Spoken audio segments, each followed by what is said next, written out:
So mga idol, nagluto ako ng escabeching tilapia. Ayan. Ito yung huli ko nung mga nakaraang linggo pa.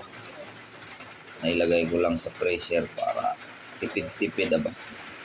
Ito yung huli ko mga nakaraang linggo pa. Ayan, yung 3/4 ang bigat niya. Ayan, lutong escabeche po yan. Tilapia. Ayan. Ito po yung pansit na niluto ko. Almusal namin ng mga bata.